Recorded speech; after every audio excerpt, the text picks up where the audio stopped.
রবে শুকরিয়া আলহামদুলিল্লাহ। দরুদ ও সালাম বিশ্ব মানবতার মহান শিক্ষক প্রিয় নবী জনাবে মুহাম্মদ রাসূলুল্লাহ সাল্লাল্লাহু আলাইহি সাল্লামের উপর।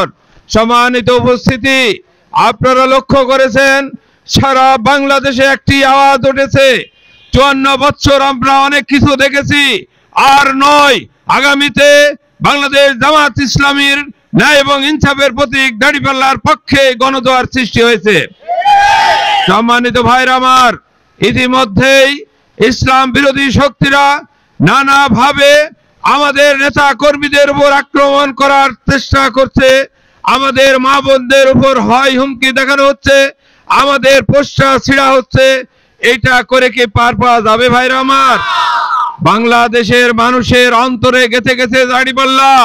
আগামীর সংসদ হবে দাঁড়িপাল্লার সংসদ, আগামীর দেশ হবে কোরআনের দেশ, আগামীর পার্লামেন্ট হবে কোরআনের পার্লামেন্ট, এতে কোনো সন্দেহ নেই। এর কারণ এই দেশের মানুষ অনেক দিন 54 বছর পাস করেছে বাংলাদেশের এই ইতিহাস। তারা দেখেছে দুর্নীতি আর দুর্নীতি। তারা যখন ক্ষমতায় গেছে শুধু দুর্নীতি আর লুটপাটি করেছে, দেশের মানুষের কোনো কল্যাণ করে নাই। বাংলাদেশ জামাত ইসলামী এই গ্যারান্টি দিতে সমর্থ হয়েছে, বাংলাদেশ জামাত ইসলামীর কোন নেতা কর্মী দুর্নীতির সাথে সম্পৃক্ত নয়। অতএব বাংলাদেশ জামাত ইসলামীর দ্বারাই দুর্নীতি মুক্ত একটি সমাজ গড়া সম্ভব।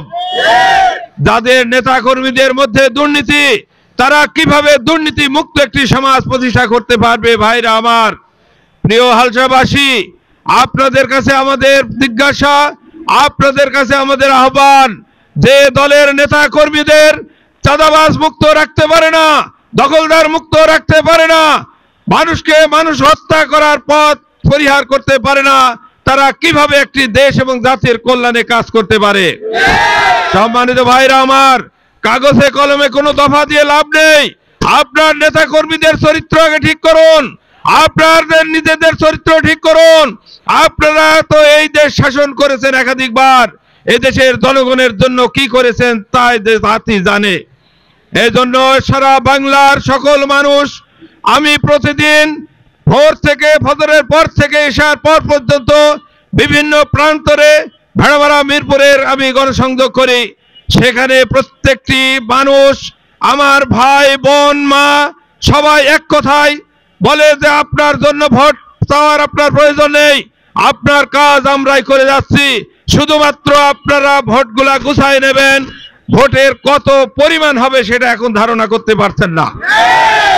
ভাইরা আমার, আমি উদাত্ত আহ্বান জানাতে চাই, যে সমস্ত ভাইরা আমাদের নেতা কর্মীদের উপর হুমকি দেখাচ্ছেন, হত্যা করার জন্য চেষ্টা করছেন, মা বোনদের উপর হুমকি দিচ্ছেন, পোস্টার ছিঁড়ে ফেলছেন, ফেস্টন ভেঙে দিচ্ছেন, এই করে কোনো লাভ নেই।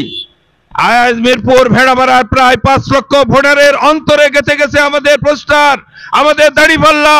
আপনারা একটা দুইটা না হাজার হাজার পোস্টার ছিঁড়েও কোনো লাভ হবে না ইনশাআল্লাহ। কারণ আপনাদের চরিত্র জানে দেশের মানুষ, আপনারা কি করেছেন অতীতে তা ভোলার কথা নয়।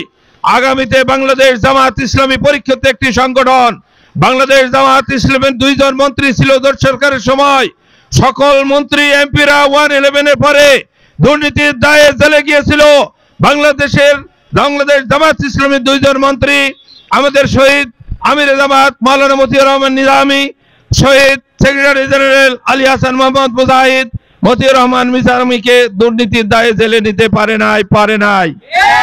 সম্মানিত ভাইরা, আমাদের যত এমপি ছিল কারোর বিরুদ্ধে 2 টাকা দুর্নীতি আনতে পারে নাই। আপনারা তো কি তাই দেশের জনগণ খুব ভালোভাবে জানে। আপনারা নির্বাচনের মাঠে শত শত কোটি নিয়ে আসছেন, এই কোটি টাকায় কোনো কাজ হবে না। আপনাদের অবৈধ টাকা অবৈধ পথেই ব্যয় হবে, তাতে জনগণের কোনো কল্যাণ হবে না। জনগণ এবার সঠিক সিদ্ধান্ত নেবে ইনশাআল্লাহ। এই জন্য প্রিয় হালসাবাসী, আমবাড়িয়াবাসী, আপনাদের কাছে উদাত্ত আহ্বান জানাতে চাই, আগামীতে জাতীয় নির্বাচন ফেব্রুয়ারির প্রথমার্ধে অনুষ্ঠিত হবে ইনশাআল্লাহ। সেই নির্বাচনে এখনই কেউ কেউ ভয় হুমকি দেখান যে ভোট যদি অন্য জায়গায় দেন তার খবর আছে। আমি সেই সমস্ত ভাইদের বলতে চাই, আপনাদের কয়টা হাত আছে ভাই? আমরা কি এই দেশের মানুষ নাকি অন্য দেশের থেকে এসেছি? এই দেশের মানুষ আপনাদের কোনো ষড়যন্ত্র করতে দেবে না, দেবে না, দেবে না। আপনারা জনগণের কাছে যান, জনগণের ভালোবাসা আপনারা তৈরি করেন, তারপরেই না আপনারা ভোট পাওয়ার অধিকার রাখেন। আপনারা জনগণের উপর অত্যাচার করেছেন, জুলুম করেছেন, চাঁদাবাজি করেছেন। আপনাদের জনগণ আর দেশ পরিচালনার দায়িত্ব দেবে না ইনশাআল্লাহ।